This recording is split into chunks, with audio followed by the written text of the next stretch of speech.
Souvent, lorsque je m'occupais du manga café, on me demandait conseils sur des œuvres à lire ou à regarder. En animé, les titres que je citais le plus souvent étaient ceux que je regardais dans les années 2000, ou, pour être plus précise, entre 2004 et 2008. Un de mes titres forts était Witch Hunter Robin, et c'est donc naturellement que je l'ai choisi parmi les premières pépites que je voulais vous présenter. Mais, curieusement, en y repensant, je me suis rendu compte que je le conseillais à chaque fois alors que je n'avais que quelques bribes de souvenirs. Je me souvenais de certains passages, de certains personnages, et surtout de l'opening et de l'ending. Mais impossible de me rappeler le but de l'histoire, son scénario, ni même de l'intrigue.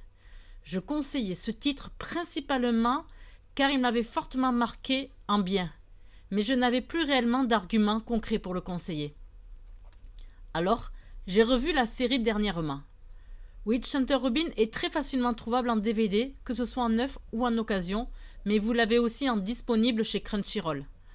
Lorsque j'ai recommencé mon visionnage avec mon petit calepin de notes, une vérité m'a sauté à la figure de suite. Désormais, je ne pourrai plus proposer aussi facilement cette série, du moins je le ferai à un public bien plus ciblé qu'avant. Mais avant d'entrer dans ma présentation, voyons les détails plus concrets. Witch Hunter Robin est une série japonaise d'une seule saison, avec un début et une fin en 26 épisodes. La série date de 2002, des studios Sunrise, que vous connaissez déjà tous, ou alors je vous invite à faire un tour rapide sur la page de notre ami Wiki si vous n'avez pas la mémoire des studios. Sachez toutefois qu'en 2002, à la date de sortie de Witch Hunter Robin, Sunrise était devenue une filière de Bandai depuis 8 ans déjà. Cette série est aussi la première réalisée par Shuko Omurase, également connu pour Samurai Champloo, entre autres. Il s'agit d'une série que nous ne pouvons assimiler à la catégorie des seinen, avec une histoire de genre thriller, mélangeant l'ésotérisme et des enquêtes policières. Concernant le design et l'atmosphère, les personnages et l'univers sont les plus réalistes possibles, avec un dessin assez proche de Monster, par exemple. Mais surtout, le ton est sombre du début à la fin, avec pratiquement pas d'humour. Un petit point négatif concerne les graphismes. Les défauts de certains dessins sont devenus hyper flagrants, notamment l'absence de visage ou des visages vraiment grossiers lorsque les personnages sont en arrière-plan. Concernant l'animation en elle-même, on ne peut pas dire qu'elle est mal vieillie, car finalement elle est d'une certaine simplicité mais très qualitative. Et contrairement au nouveau titre, il n'y a pas de violence montrée ni même de sang. Alors comme je le disais plus tôt, maintenant que j'ai revu la série, je ne la conseillerais pas aussi facilement. En effet, Witch Hunter Robin possède déjà un rythme qui est beaucoup plus lent que dans mes souvenirs, avec finalement très peu d'action. Et pour les plus jeunes, ou comparé à ce qui sort maintenant, il y a peu de chances que certains habitués des animés restent concentrés plus de 3 épisodes malheureusement. Moi-même, j'ai failli arrêter la série au bout du 5e et même de changer le sujet de ma chronique tant j'avais du mal à retrouver mes bonnes impressions dans le temps. D'ailleurs, pour être honnête, si j'ai continué à la visionner, c'était surtout parce que je ne comprenais pas pourquoi cette série m'avait tant marqué alors qu'au début, je m'ennuyais pas mal finalement. Et il m'a fallu attendre l'épisode 10 pour que tout se mette réellement en place. À partir de là, nous n'assistons plus à des enquêtes indépendantes les unes des autres, façon expert, mais bien à des épisodes suivis avec un gros fil rouge des causes et des conséquences qui se dévoilent peu à peu. La série a tout de même certains gros défauts.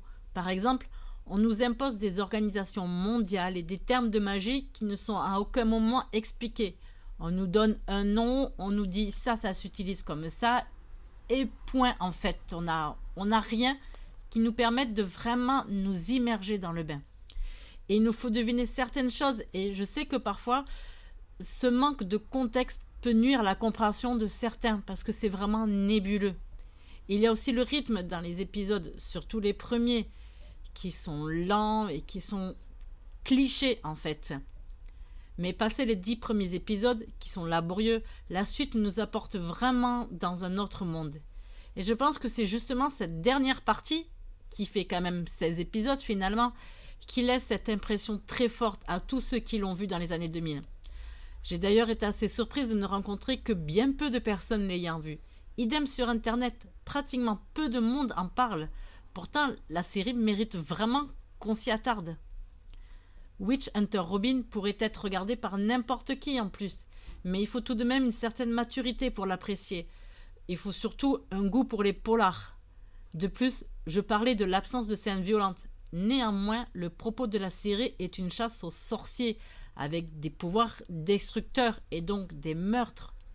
La violence est clairement sous-entendue, mais présente. Et petit fun fact, j'ai même rigolé. Je me suis légèrement amusée lorsqu'une personne est censée être littéralement réduite en bouillie par la magie d'un autre, et dans l'animation, on nous montre un joyeux petit feu d'artifice à la place. Ça n'a rien à voir, mais le décalage m'avait fait rire. Alors pour la suite, je préfère éviter de rentrer dans une présentation scolaire des personnages et de l'histoire, parce que déjà, je trouve que ce serait dommage que vous fassiez une idée par rapport à ma propre expérience, mais surtout par rapport à ce qui est pour moi le plus gros défaut de la série, c'est-à-dire la différence entre ce qui est dit et ce qui est montré. En effet, principalement pour Robin, le graphisme du personnage, son attitude et sa vie n'a rien à voir avec une gamine de 16 ans, et encore moins sa relation avec les autres protagonistes.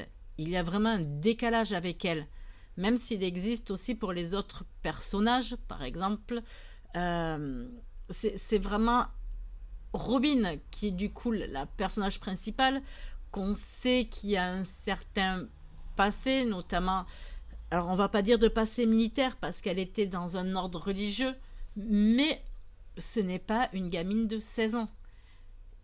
Et d'ailleurs, par rapport à ce scénario, à cette atmosphère qui est assez chaotique en fait quand on y rentre dedans, moi je vous conseille, si vous voulez la regarder, c'est de ne pas chercher à récolter plus d'informations sur l'histoire, de ne pas lire de résumés, de ne pas chercher des avis, et de vraiment de prendre cette série avec l'œil le plus innocent possible.